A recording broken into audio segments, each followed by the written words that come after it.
Welcome to Biology on Earth. In this video, we are going to discuss about bacterial transformation, which is a mechanism of horizontal gene transfer. And after that, we will discuss about transforming principle. Now, सबसे पहले transformation. It was the first method of or first mechanism of horizontal gene transfer, which is discovered by Frederick Griffith in 1928. Now, सबसे पहले transformation क्या है? Suppose यहाँ पे एक नेक DNA है और यहाँ पे एक रिसिपिएंट सेल है which can be a bacterial cell, क्योंकि नेचुरली जो ट्रांसफॉर्मेशन है ये बैक्टीरियाज में होती है. नाउ यहाँ पे ये एक बैक्टीरियल सेल है and it is called recipient. अब इसका जो जीनोम है इसे हम बोलते हैं एंडोजीनोड, और जो यहाँ पे फॉरेन डीएनए है जो कि बैक्टीरिया में एंटर करेगा इसे बोलते हैं एक्सोजीनोड. नाउ यहाँ पे transformation is Uptake of this neck DNA by recipient bacteria और रिसिपिएंट सेल. जब यहाँ पे ये जो नेक डीएनए है ये बैक्टीरिया के जीनोम में इनकॉर्पोरेट होता है तो इसे हम बोलते हैं ट्रांसफॉर्म्ड रेसिपिएंट सेल. जो ट्रांसफॉर्मेशन है it can be of two types. First is called artificial transformation and second is called natural transformation. Artificial transformation is occur in vitro, means जब लैब कंडीशंस में ट्रांसफॉर्मेशन को conduct किया जाता है.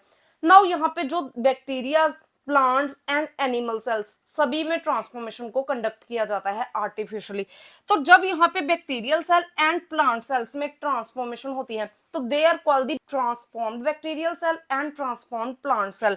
लेकिन जो एनिमल सेल है इसमें ट्रांसफॉर्मेशन टर्म यूज नहीं की जाती. इसमें जब ट्रांसफॉर्मेशन होती है तो इसे हम बोलते हैं ट्रांसफेक्शन, और जो एनिमल सेल जिसमें ट्रांसफेक्शन हो चुकी है इसे बोलते हैं transfected animal cell. Now natural conditions में जो ट्रांसफॉर्मेशन है ये मोस्टली बैक्टीरियाज में ही होती है और किसी भी जैसे प्लांट सेल हो गए या और किसी सेल में नहीं होती, एनिमल सेल में नहीं होती. नाउ यहाँ पे it occur in gram positive as well as in gram negative bacteria, और यहाँ पे इसको फर्स्ट टाइम जो है ग्रिफ्थ ने डिस्कवर किया था इन द डिप्लोकोकस निमोनियाई. नाउ जो डिप्लोकोकस निमोनिया है इसको स्ट्रेप्टोकोकस निमोनिया भी बोला जाता है. तो सबसे पहले this is a gram positive bacteria, तो इसमें सबसे पहले जो है ये ट्रांसफॉर्मेशन के मैकेनिज्म को देखा गया था बाय ग्रिफ्थ. अब एक टर्म है कॉम्पिटेंस फैक्टर. कॉम्पिटेंस फैक्टर का मतलब है कि जो सेल जिसमें कॉम्पिटेंस फैक्टर प्रेजेंट हो उसमें ही ट्रांसफॉर्मेशन हो सकती है. ऐसा कोई भी बैक्टीरियल सेल जिसमें कॉम्पिटेंस फैक्टर एब्सेंट है इसमें कोई भी ट्रांसफॉर्मेशन नहीं हो सकती. नाउ यहाँ पे इस तरीके से सेल वॉल में एक प्रोटीन कॉम्प्लेक्स होता है, इसे हम बोलते हैं कॉम्पिटेंस फैक्टर. तो इस कॉम्पिटेंस फैक्टर की हेल्प से ये जो नेक डीएनए है ये सेल के अंदर एंटर करता है और जो सेल है इसकी ट्रांसफॉर्मेशन होती है या फिर सेल जो है ये ट्रांसफॉर्म्ड होता है. So here competence factor is required for the transformation. Now suppose यहाँ पे this is a Streptococcus pneumonia and this is another Streptococcus pneumonia. Now transformation के लिए कोई भी फिजिकल कंटेंट नहीं चाहिए बिटवीन डोनर एंड रेसिपिएंट, क्योंकि ट्रांसफॉर्मेशन में जो नेक डीएनए है इसको अपटेक करता है रिसिपिएंट सेल. तो यहाँ पे ट्रांसफॉर्मेशन कैसे होगी? सपोज एक बैक्टीरियल सेल है और यहाँ पे जैसे कि स्ट्रेप्टोकोकस निमोनिया, तो इसकी सेल लाइसिस हो गई. जब सेल लाइसिस होती है तो यहाँ पे डीएनए की भी लाइसिस हो जाएगी. उसके बाद ये जो डीएनए है अब ये लाइसिस मींस फ्रेगमेंट्स की फॉर्म में है. तो एक जो डीएनए का फ्रेगमेंट है ये यहाँ पे रिसिपिएंट बैक्टीरिया में एंटर करेगा which is again of Streptococcus pneumonia species. ये जो डीएनए का फ्रेगमेंट है जो कि सेल के अंदर एंटर करेगा इसे हम बोलते हैं एक्सोजीनोड, और ये जो बैक्टीरिया का अपना जीनोम है इसे हम बोलते हैं एंडोजीनोड. नाउ यहाँ पे कॉम्पिटेंस फैक्टर है जो कि इस रिसिपिएंट की वॉल पे प्रेजेंट है. तो यहाँ पे कॉम्पिटेंस फैक्टर प्रेजेंट है बैक्टीरिया में इसलिए यहाँ पे ट्रांसफॉर्मेशन हो सकती है.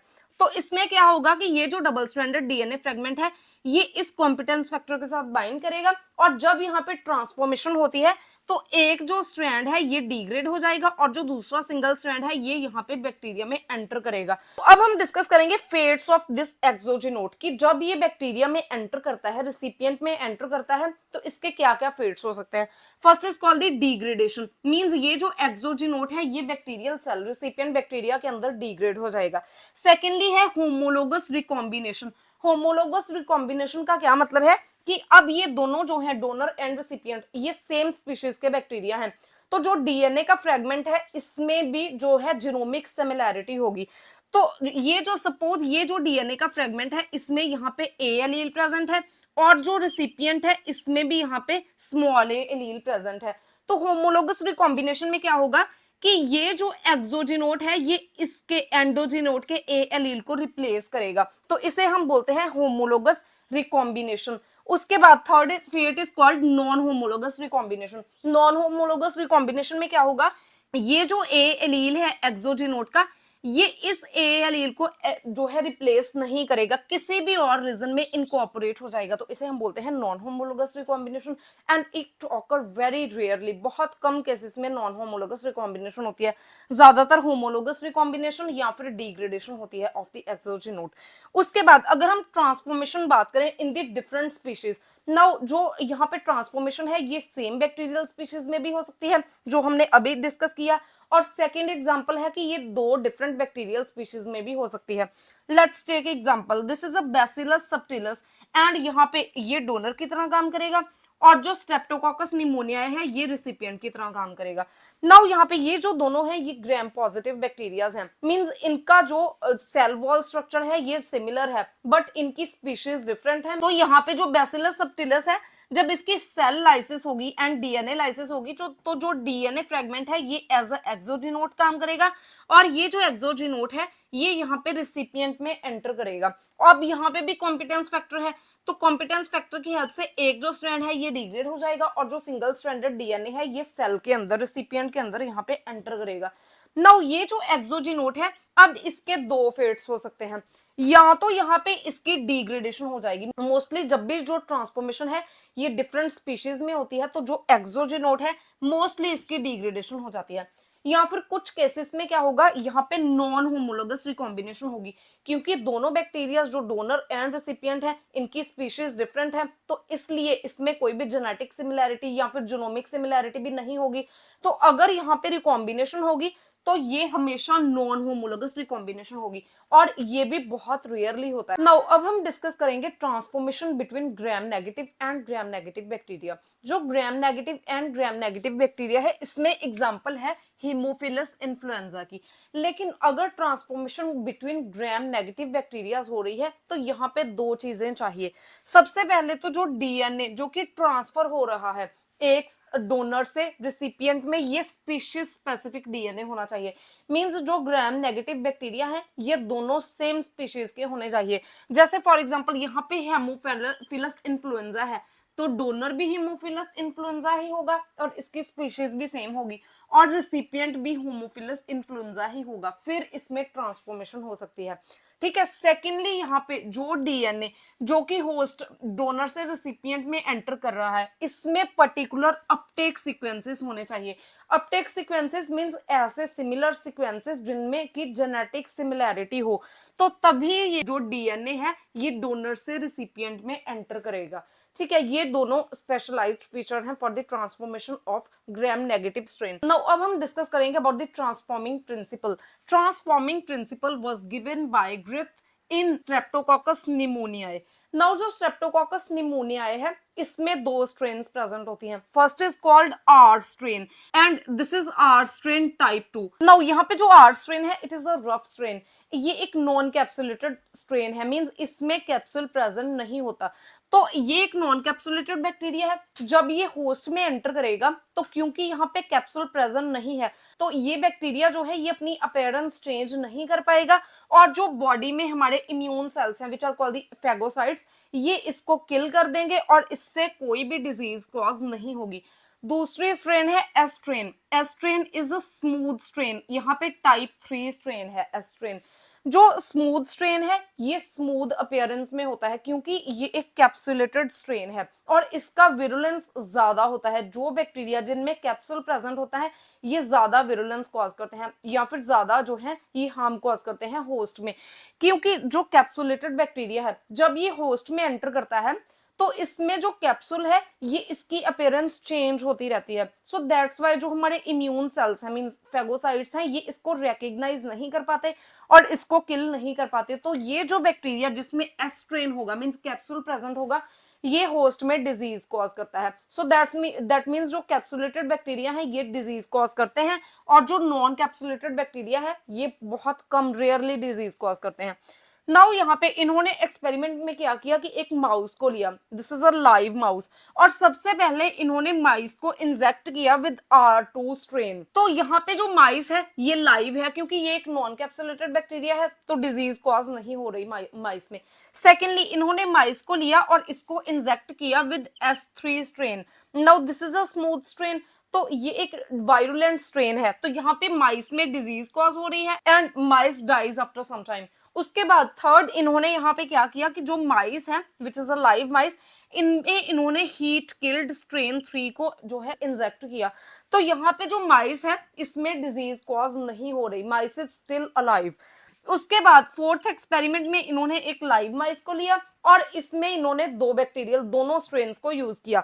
अब यहाँ पे जो S3 स्ट्रेन यूज की गई it is heat killed S3 strain, और सेकेंडली इन्होंने यहाँ पे लाइव R2 स्ट्रेन को लिया और इसको इंजेक्ट किया। अब हमें पता है कि जो हीट किल्ड S2 स्ट्रेन है ये यहाँ पे कोई डिजीज कॉज नहीं करती, और जो R स्ट्रेन है ये वैसे ही डिजीज कॉज नहीं करती। लेकिन यहाँ पे रिजल्ट क्या हुआ कि जो माइस है इसमें डिजीज कॉज हुई और माइस डाई आफ्टर सम टाइम। और यहाँ पे इन्होंने देखा कि जो माइस है इसमें लाइव S3 बैक्टीरिया प्रेजेंट है। सो यहाँ पे जो S स्ट्रेन है it is live due to the transformation of S2 strain into virulent S3 strain। तो this is the result of this experiment. इसमें क्या हुआ, सबसे पहले इन्होंने हीट किल किया S3 स्ट्रेन को जो कि यहाँ पे, और जब हीट किलिंग करते हैं तो जो सेल है इसकी लाइसिस हो जाती है और जो डीएनए है इसकी भी लाइसिस हो जाती है। लेकिन यहाँ पे जो कुछ डीएनए जो कि हीट किलिंग से बच गया या फिर इससे इसकी डिग्रेडेशन नहीं हुई, ये यहाँ पे एंटर करता है R2 स्ट्रेन में। R2 स्ट्रेन तो नॉन वायरुलेंट स्ट्रेन है क्योंकि इसमें कोई भी कैप्सूल की फॉर्मेशन नहीं होती, और यहाँ पे जो R2 स्ट्रेन है इसकी ट्रांसफॉर्मेशन हो जाती है। So this is called transformed R2 strain. अब यहाँ पे ये ट्रांसफॉर्म्ड R2 स्ट्रेन है, इसका जो डीएनए है इसकी ट्रांसफॉर्मेशन हो चुकी है। नाउ जो R2 स्ट्रेन है इसके डीएनए में ऐसे कोई भी जीन्स नहीं होते जिससे कि कैप्सूल की फॉर्मेशन होती है, लेकिन जो S स्ट्रेन है इसके डीएनए में ऐसे जीन्स हैं जो कि कैप्सूल की फॉर्मेशन करते हैं। तो यहाँ पे क्या होगा कि दो केसेस हो सकते हैं, या तो फर्स्ट केस में क्या होगा कि जो डीएनए जो यहाँ पे ट्रांसफॉर्म्ड हुआ है इसकी रिपेयर हो जाएगी, और जो यहाँ पे डीएनए है R2 स्ट्रेन का डीएनए ये रिस्टोर हो जाएगा। मींस यहाँ पे जो डीएनए है इसकी रिपेयर हो जाएगी और ये पूरी तरह से रिस्टोर हो जाएगा। तो ये जो है ये R2 डीएनए ही रहेगा क्योंकि रिस्टोरेशन हो गई। सेकेंडली अगर यहाँ पे रिपेयर नहीं हुई तो जो 50% डीएनए है ये टोटली R डीएनए ही रहेगा, और जो 50% डीएनए है इसमें ये ट्रांसफॉर्म्ड डीएनए, ये S3 का डीएनए है। नाउ हमें पता है कि जो S3 स्ट्रेन है इसके डीएनए में ऐसे जीन्स होते हैं जिससे कि कैप्सूल की डेवलपमेंट होती है। तो इससे क्या होगा कि यहाँ पे जो R2 स्ट्रेन है इसमें यहाँ पे पॉलीसेक्राइड कैप्सूल डेवलप हो जाएगा और ये जो स्ट्रेन है ये ट्रांसफॉर्म हो जाएगी। अब होस्ट में ये जो स्ट्रेन है ये तो R2 स्ट्रेन है लेकिन इसका जो डीएनए है ये ट्रांसफॉर्म्ड कंडीशन में है, तो इसलिए यहाँ पे एक कैप्सूल डेवलप हो जाएगा, और जो माइस के फेगोसाइट्स हैं या फिर जो भी इसके इम्यून सेल्स हैं ये इसको किल नहीं कर पाएंगे। तो इसीलिए यहाँ पे जो माइस है इसकी किलिंग हो गई और यहाँ पे इन्होंने S3 स्ट्रेन को आइसोलेट किया। S3 स्ट्रेन और R2 स्ट्रेन इनको क्लासिफाई कैसे किया जाता है, on the basis of capsule और नॉन कैप्सुलेटेड स्ट्रेन। अब यहाँ पे जो है इसमें कैप्सूल प्रेजेंट है तो मींस ये है तो R2 स्ट्रेन लेकिन ये ट्रांसफॉर्म्ड R2 स्ट्रेन है, इसमें कैप्सूल प्रेजेंट है। So this is called the transforming principal. So here the transformation of DNA of R2 is called transforming principle. So this is all about the transformation and transforming principle. If you have any type of query regarding this topic, please ask me in comment section. And if you find the content useful, please like and share the video and subscribe my channel Biology on Earth.